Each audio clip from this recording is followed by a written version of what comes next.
अस्सलामु अलैकुम वरहमतुल्लाहि वबरकातुह। अल्हम्दुलिल्लाहि वहदह वस्सलातु वस्सलामु अला मन ला नबिय्य बअदह, अम्मा बाद। हाज़िरीन किराम और शाहिदीन इज़ाम, अल्लाह ताला ने जो हम लोगों को रोज़ा रखने और दिगर इबादतें इस माह मुबारक में करने का मौका नसीब फरमाया है, अल्लाह ताला उन्हें कबूल फरमा ले और मज़ीद इखलास के साथ नबी करीम सल्लल्लाहु अलैहि वसल्लम की सुन्नते पाक के मुताबिक दिगर नेकियां और इबादतें करने की तौफीक अता फरमाए और कबूल फरमाए, आमीन।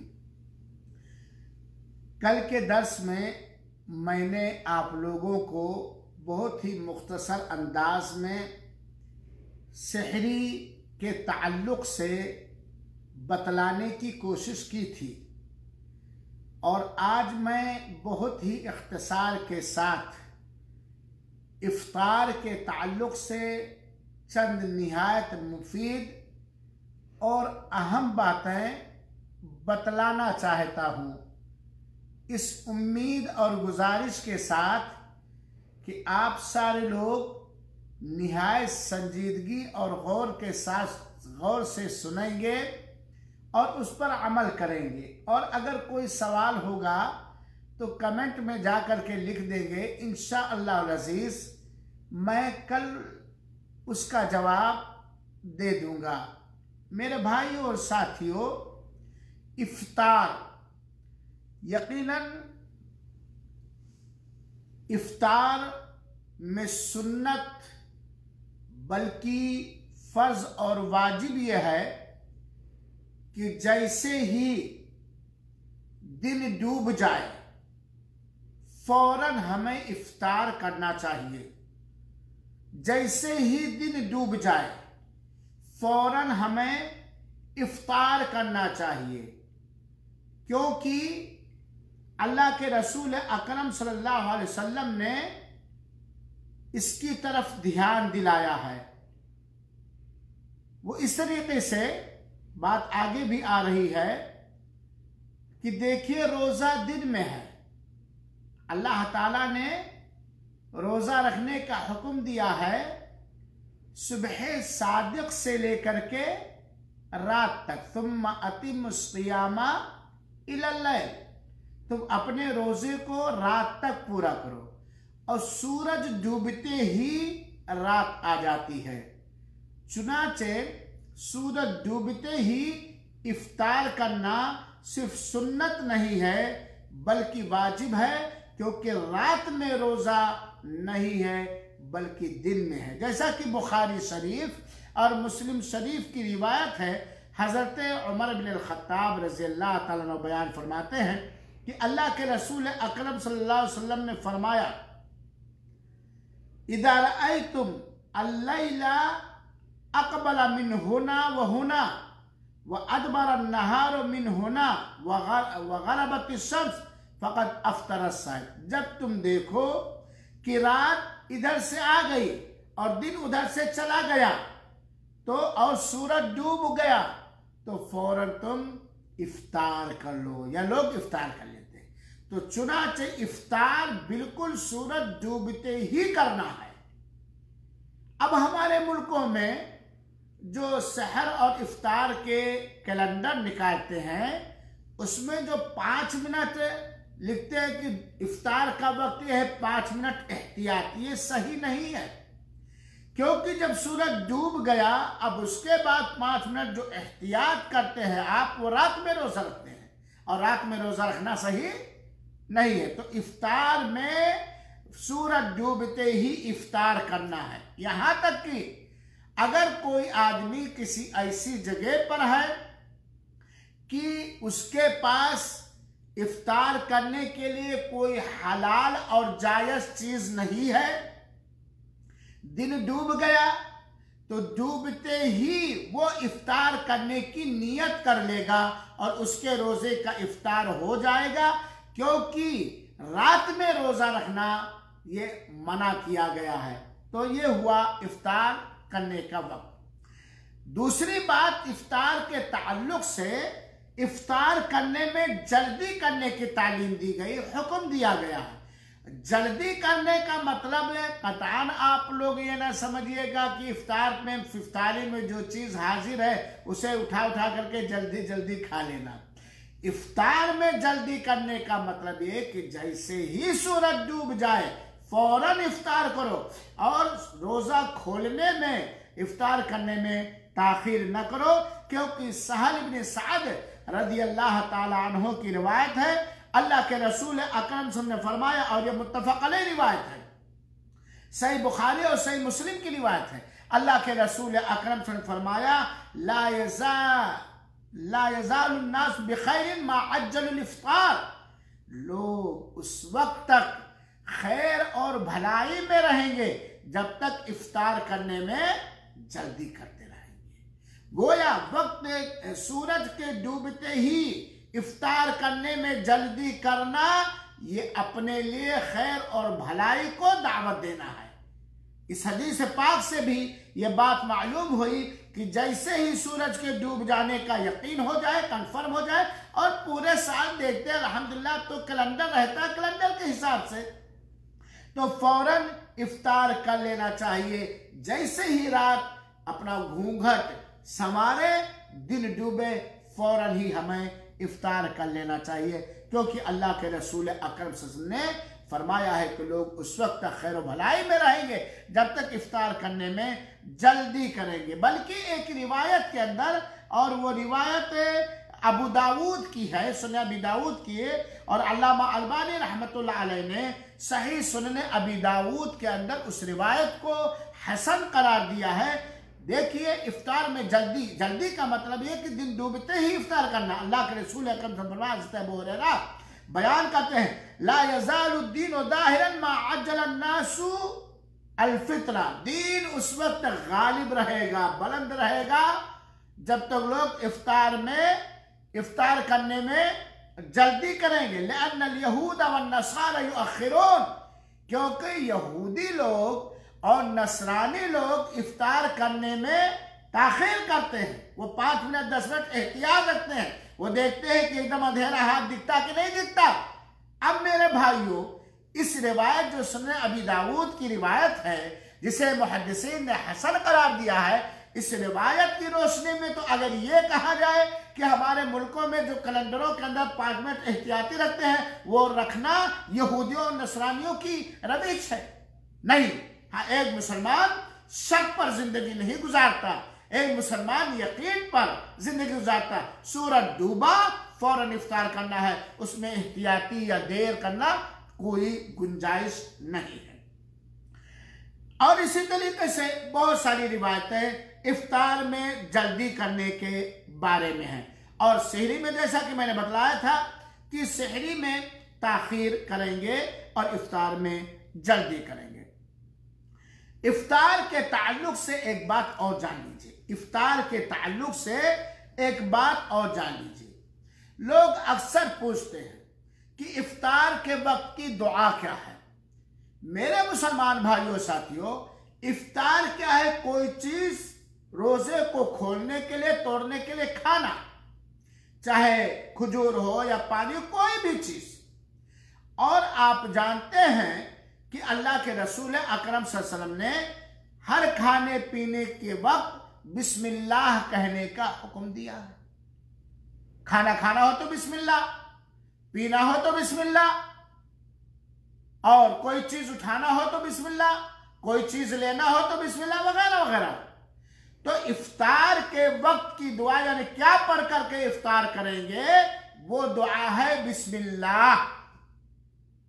मैं शुरू करता हूं अल्लाह के नाम से, बिस्मिल्लाह। यही इफ्तार के वक्त की दुआ है, क्योंकि अल्लाह के रसूल अकरम सल्लल्लाहु अलैहि वसल्लम एक बार साहबे कराम के साथ खा रहे थे, साथ में एक छोटे नाबालिग साहबी थे। तो अल्लाह के रसूल ने कहा, या बुनैया समिल्लाह, ऐ बेटे अल्लाह का नाम लो। चुनाचे पहली चीज इफ्तार के वक्त बिस्मिल्लाह कहिए। ये दुआ जो लोग कैलेंडरों में लिख देते हैं या पढ़ते हैं, अल्लाहुम्मा लका सुमतु व अला रिज़्क़िका अफ़्तरतु, अल्लाह मैंने तेरे लिए रोजा रखा और तेरे रिस्क पर हमने इफ्तार किया, ये रिवायत, ये दुआ सही हदीस से साबित नहीं है। और एक मुसलमान को अपना मिजाज बना लेना चाहिए कि जब कोई बात सही हदीस से साबित ना हो, ज़ईफ या मनगढ़ंत, तो ज़ईफ को छोड़ देंगे। सही हदीस से साबित है खाते और पीते वक्त बिस्मिल्लाह कहना, और यकीनन हमने अल्लाह के लिए रोजा रखा, अल्लाह के दिए हुए रिस्क पर हमने इफ्तार की, तो ये दुआ पढ़ना सही नहीं है। कौन सी दुआ? अल्लाहुम्मा लका सुमतु व अला रिज़्क़िका अफ़्तरतु, ये दुआ अल्लाह के रसूल से इफ्तार करते हुए साबित नहीं, बल्कि क्या है? बिस्मिल्लाह। इफ्तार करने के बाद जब हम पी ले पानी या कुछ खा पी ले, तो हमें दुआ पढ़नी चाहिए। क्या? ज़हब ज़मउ वबतल्लतिल उरूक़ व थबतल अज्रु इंशाअल्लाह। प्यास चली गई, या प्यासी का जिक्र क्या है? अक्सर रोजे में प्यासी लगती है।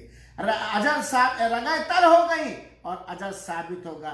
ये दुआ इफ्तार के वक्त हमें पढ़ना चाहिए।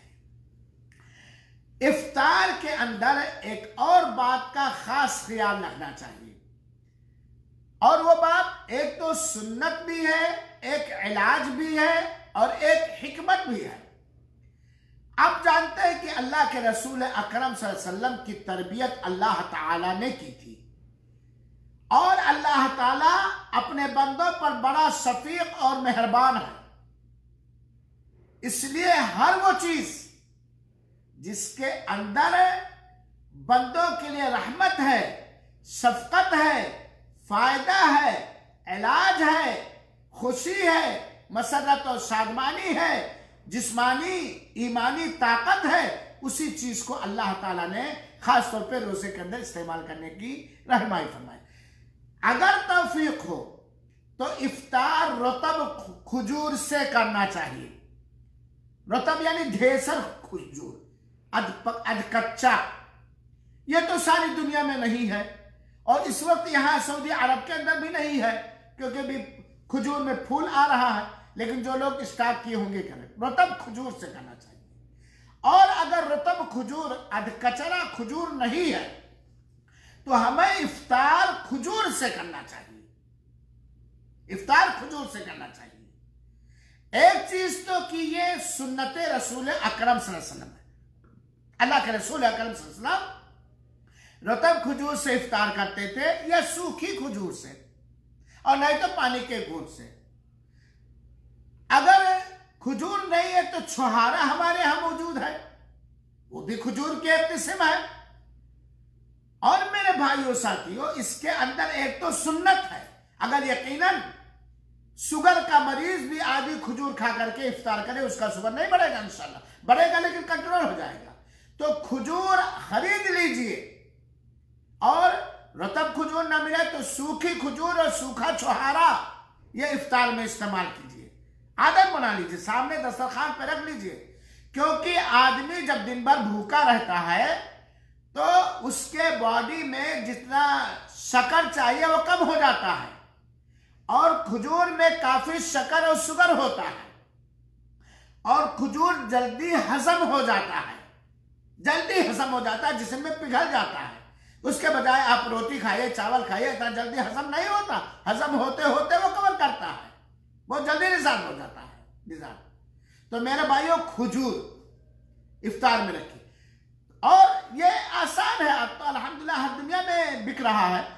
खजूर नहीं मिला तो मीठी चीज से इफ्तार कीजिए। हमारे पुराने जमाने में, हम लोग तो बहुत जमाने से रोजा रखते हैं। अल्लाह ताला हम सब के माँ बाप को बख्श दे, और रब्बुल आलमीन उन्हें सबको जन्नतुल फिरदौस में ऊंचा जगह दे। पहले हम लोग जानते हैं चैत बैसाख के महीने में, गेहूं काटने के महीने में, मई जून के महीने में बड़ी गर्मी होती थी, तो देहातों में इस वक्त तो खजूर नहीं मिलती थी, कोई मुंबई से आ जाता तो मिल जाती थी। तो लोग घरों में सौंफ और गुड़ की शरबत बना के रखते थे, मीठी चीज, क्योंकि दिन भर आदमी रोजा रखता है, शुगर बदन को जितना शक्कर चाहिए वो कम हो जाता, और फौरन ये शरबत या ये शक्कर की चीज़ है, ये मीठी चीज़ें खजूर, तो फौरन ये तहलील होकर के जिस्म को तवानाई देने लगता है। तो हमें रतब खजूर से इफ्तार करना चाहिए या सूखी खजूर से, और नहीं तो छुहारे से या किसी भी मीठी चीज से, नहीं तो जो भी अल्लाह ताला ने रिस्क दिया है उससे हमें इफ्तार करना चाहिए। यह अल्लाह के रसूल अकरम सल्लल्लाहु अलैहि वसल्लम का तरीका है। अल्लाह के रसूल अकरम सल्लल्लाहु अलैहि वसल्लम के बारे में आता है और उलमा ने जिक्र किया, अल्लाह के रसूल अगर रतब खजूर नहीं पाते, सूखी खजूर नहीं पाते, तो जो भी खाना पीना मिलता था उसी से आप इफ्तार कर लिया करते थे।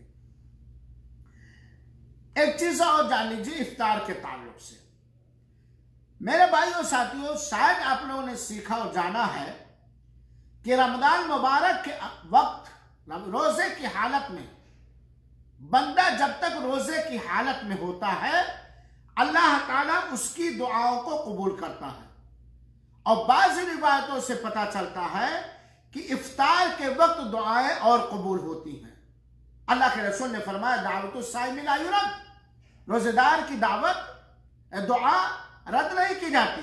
तो हमें चाहिए कि इफ्तार लगा करके जरा 5-10 मिनट पहले पहुंचे। ये हमारे घरों में बड़ा गलत रिवाज है कि औरतें आखिरी वक्त बनाती रहती भैया आखिरी वक्त में बनाती। जो भी इफ्तार मयस्सर है, अल्लाह ताला ने तौफीक दी है, वो दस्तरखान पे लगा ले अपने घरों के अंदर। बच्चे, बूढ़े, नौजवान सब बैठ जाएं और वो सारी बच्चियां और औरतें भी बैठ जाएं जिनसे दस्तरखान पर बैठने वालों का कोई पर्दा नहीं है।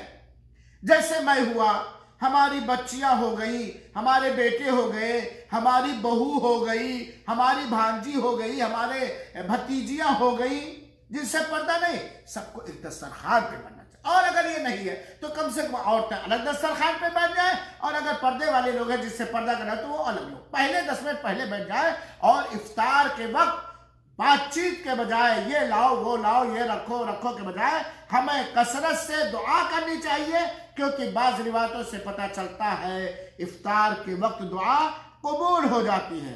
क्योंकि हज़रत अबू हुरैरा रज़ी अल्लाह अन्हु ने फरमाया कि रसूलुल्लाह सल्लल्लाहु अलैहि वसल्लम ने फरमाया, सलाततुन ला तुरद्दु दावतुहुम, 3 लोगों की दुआ रद्द नहीं की जाती, ठुकराई नहीं जाती। नंबर 1 अल इमामुल आदिल, अदल पसंद जिम्मेदार या बादशाह।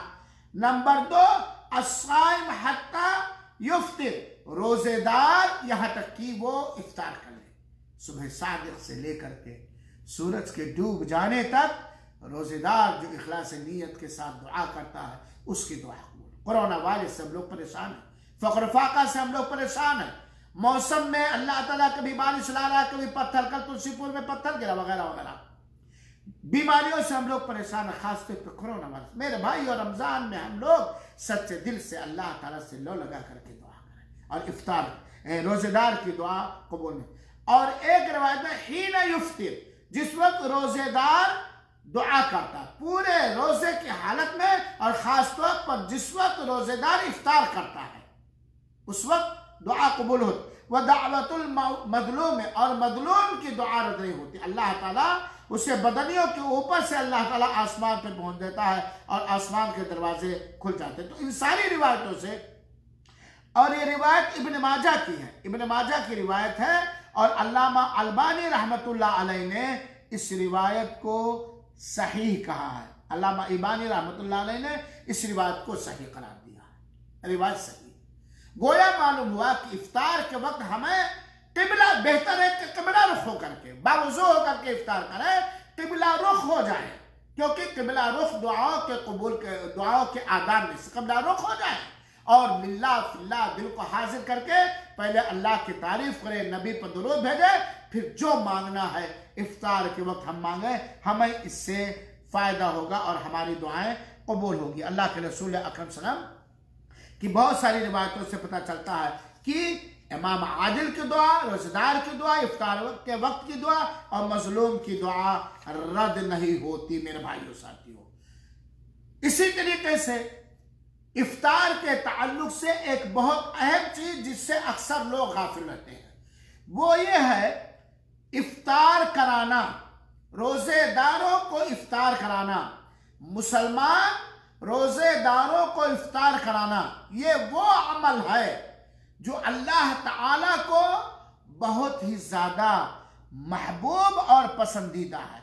और इस पर इफ्तार कराने पर अल्लाह ताला ने बहुत बड़े अज्र और सवाब देने का वादा फरमाया। चुनाचे अल्लाह के रसूल अकरम सल्लल्लाहु अलैहि वसल्लम ने फरमाया, और इस रिवायत के बयान करने वाले हज़रत खालिद ज़ैद बिन खालिद अल-जुहनी रज़ी अल्लाह ताला अन्हु हैं, और ये रिवायत जो है सुनन तिरमिज़ी की सही रिवायत है। अल्लाह के रसूल ने फरमाया, मन फ़त्तरा साइमन, जिसने किसी भी रोजेदार को इफ्तार करा, और रोजा मुसलमान ही रहेगा, कान लहू मिस्लु अजरिही, तो इफ्तार कराने वाले को उतना ही अजर और सवाब मिलेगा जितना रोजा रखने वाले को सब मिलेगा। मिन गैर अन यनक़ुस मिन अज्रि साइम शैआ, बगैर रोजेदार के अजर में किसी तरह की कोई कमी हुई। तो मेरे भाइयों, इफ्तार कराओ। इफ्तार कराने से बहुत बड़ा अजर सब, पूरा एक रोजा रखने के बराबर सब मिलता है। चुनाचे रमजान का दिन या तो 29 दिन का होता है या 30 दिन का, कोई बंदा या बंदी चाहती या चाहता है कि मैं इस रमजान में 300 रोजे का सवाब हासिल करूं, 200 रोजे का सवाब हासिल करूं, 100 रोजे का सवाब हासिल करूं, तो वो जोड़ ले। हर रोजेदार को मान लिया किसी दिन एक को करा, अगर एक रोजेदार को आपने पर डे इफ्तार कराया तो जितना रमजान उतना आपको डबल सवाब, 3 को कराया तो 4। लिहाजा मेरे भाइयों, इफ्तार कराने में जहां गुरबा मसाकीन की हमदर्दी है, जहां लोगों के दरमियान अपने मकाम और मोहब्बत को बिठाना है, जहां लोगों को एक इस्लामी शार की तालीम देना है, जहां लोगों के दिलों से अपनी नफरत और अपने दिलों से लोगों की नफरत दूर करना, वहीं पर बहुत बड़ा अजर सवाब है। लिहाजा इफ्तार कराइए, इफ्तार कराइए, इफ्तार कराइए। गरीबों को, मिस्कीनों को, तंगदस्तों को, मालदारों को, रिश्तेदारों को, कोई शर्त इसमें नहीं है। दूसरी बात, अगर कोई शख्स आपको इफ्तार की दावत दे तो आपका ये अखलाकी फर्ज बनता है कि आप उसकी दावत को कबूल करें और खुशी से उसके घर या जहां वो इफ्तारी के लिए बुलाए वहां जाइए। इसमें आपको सवाब मिलेगा, क्योंकि अल्लाह ताला ने फरमाया खैर और भलाई के काम में मदद करो। आप उसकी दावत को कबूल करके उसके घर या जहां उसने इफ्तार पार्टी दिया बुलाया वहां गए, तो गोया आपने उसकी मदद की सवाब कमाने में, इसमें आपको भी सवाब मिलेगा। उसको एक मुसलमान भाई का हमारे ऊपर हक है कि सवाब और अजर कमाने में उसका ताआवुन करें, उसका हेल्प करें। एक बात तो यह है। और दूसरी बात, हमारे जाहिलों के अंदर जो ये बात आई है कि हो दिन भर रोजा रख करके उसके घर इफ्तार करके मैं उसको सवाब दे दूंगा। आपके आका ने फरमा दिया कि रोजादार अगर किसी के इफ्तार पर इफ्तार किया, किसी की इफ्तारी दी हुई इफ्तारी या इफ्तारी कराई हुई इफ्तारी से इफ्तार किया, तो रोजेदार के अजर में कोई सवाब नहीं मिले, कोई नुक्स और कमी नहीं आई, आपके अजर में कोई कमी नहीं है। लिहाजा इफ्तार पार्टी में जाना चाहिए, कोई इफ्तार पर बुलाए तो हमें जाना चाहिए। तीसरी बात, हलाल कमाई ही से इफ्तार कराएंगे तब, हराम कमाई से, हराम चीजों से इफ्तार कराएंगे या हराम कमाई करके आप इफ्तार कराएंगे, तब कोई अजर व सवाब नहीं मिलेगा। और इसी तरीके से इफ्तार पार्टियों में लोगों को बुलाने वालों, अल्लाह आपको और तौफीक दे। लेकिन अगर आपने इफ्तार पार्टियां दी और बुलाया, वोट लेना मकसद है, नाम मकसद है, शोहरत मकसद है, प्रधानी इलेक्शन आने वाला है, पूरे गांव वालों को इफ्तार पार्टी कई बार दे दो ताकि वोट दे, है? तो इन्नमा लिकुल्लि इम्रिइन मा नवा, आपकी नीयत के हिसाब से आपका माल भी गया दुनिया के अंदर, आपको तो वोट मिल गया और इफ्तार का अजर व सवाब मिलने के बजाय औंधे मुंह जहन्नम के अंदर डाल दी जाएंगे। क्योंकि इखलास नीयत और नबी की सुन्नत की पैरवी बहुत जरूरी है। रियाकारी से बचो, शोहरत से बचो।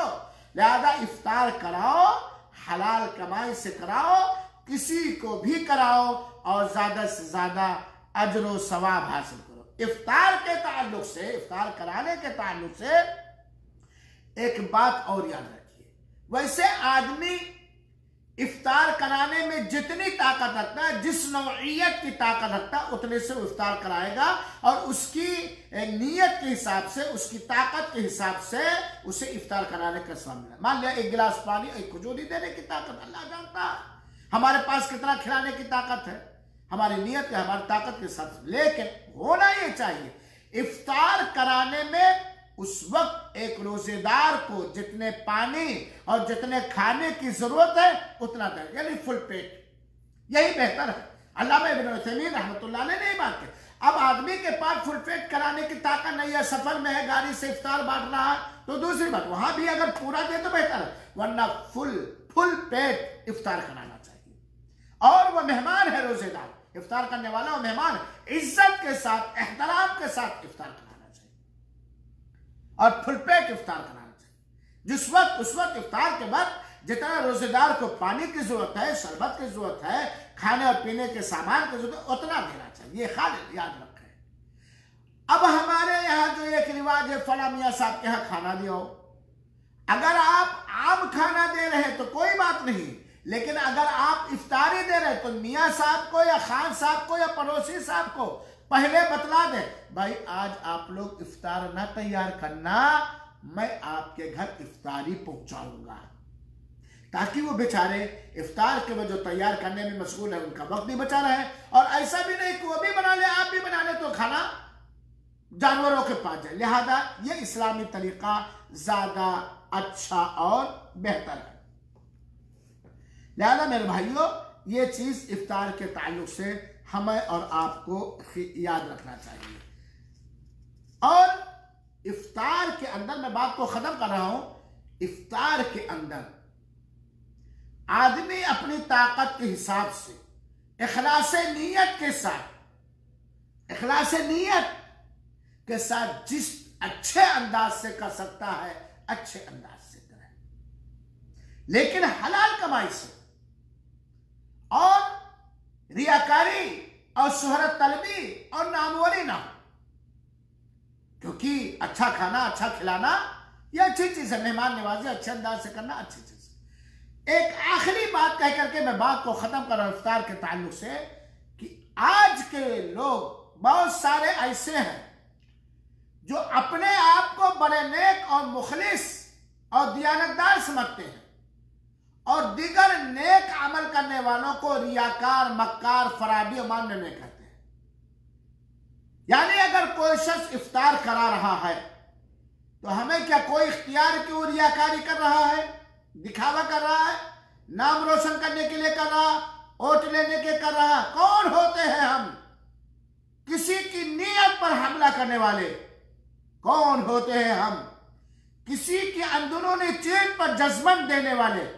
आपके पास कौन सा रडार है, कौन सा थर्मीमीटर है, कौन सा आला है जिससे आप लोगों की नीयतों को जान जाते हैं, लोगों के अज़्म व इरादे को जान जाते हैं, और फतवा दे रहे हैं वो वोट लेने के लिए कर रहा, वो नामवरी के लिए कर रहा। आज तो मसला है कोरोना वायरस का, ये अजाब है, अल्लाह ताला इससे बचाए। लोग रिलीफ बांट रहे हैं, लेकिन ग्रुपों में लोग रियाकारी, शोहरत, ये न करो वो न करो।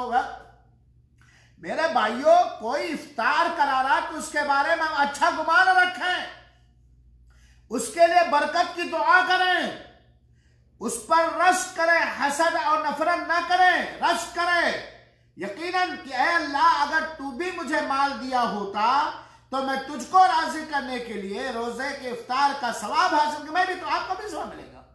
उसकी हिम्मत अफजाई कीजिए, उसका ताउन कीजिए। लिहाजा मेरे भाइयों, किसी को रियाकार का मुफ्त फतवा देना या जज्बे देना, बल्कि कई लोग मिलकर के इफ्तार करा सकते हो, और ये रिवाज होना चाहिए। आज तो कोरोना वायरस की वजह से मस्जिदें बंद हैं, लेकिन अगर इजाजत है मेरे भाइयों, तो आप इफ्तार कई लोग बना करके घरों वालों को बता दो आज इफ्तार ना बनाना, इफ्तार आएगा, और पानी तक भी दें, शरबत तक भी दें। या रोडों पे खड़े हो जाइए, चौराहों पे लेकर के बहुत सारे रोजेदार मिलेंगे, लेकिन रोजेदार को देंगे, बेरोजेदार को नहीं। और इफ्तार पार्टी में गैर मुस्लिमों को नहीं बुलाएंगे, इल्ला ये कि बस कोई सियासी जाए जिसमें इस्लाम और मुसलमानों के लिए खैर भलाई, उसके लिए उनको अलग आप खिलाइए। रोजेदार को इफ्तार करना, मन फतरा साइमन, रोजेदार को इफ्तार कराना। तो मेरे भाइयों, ये इफ्तार के ताल्लुक से मैंने बात रखी। मुझे उम्मीद है कि आज का ये प्रोग्राम सुनने के बाद आप लोग अपनी ताकत के हिसाब से रास्ते तलाश करेंगे, जरिए तलाश करेंगे और इफ्तार लोगों को कराएंगे और पास पड़ोस में इफ्तारी भेजकर, फुल इफ्तारी उनको पहले बता करके लोगों को खुशी में दाखिल करेंगे। यकीनन हम खुश नसीब है कि अल्लाह ताला ने मुबारक महीना दिया। अल्लाह ताला हम सबको इसे गनीमत समझने की तौफीक अता फरमाए और हमारी नियतों को कबूल फरमाए, आमीन। और फिर इसके बाद इंशाअल्लाह अज़ीज़, तो गोया रमज़ान में जो अफजल अमल है, बेहतर अमल है, कल मैंने बतलाया सहरी और आज मैंने बतलाया इफ्तार, और इंशाअल्लाह अज़ीज़ इस तरह और दीगर अफजल अमल मैं आप लोगों को बतलाने की कोशिश करूँगा। अल्लाह कबूल फरमाए और अल्लाह ताला इसे हम सब के लिए खैर और बरकत और नेमत का जरिया बनाए और हम सब के लिए सदक़े जारिया बनाए, आमीन। अल्लाह ताला आप सबको खुश रखे। आप लोगों को अगर ये वीडियो पसंद आया होगा तो बराए मेहरबानी आप लोग इसको सुनिए भी और शेयर भी कीजिए और लोगों तक पहुंचाइए, ताकि लोग दीनी क्लास से ज़्यादा जुड़ें। अल्लाह कबूल फरमाए, आमीन। व जज़ाकुमुल्लाहु अहसन जज़ा।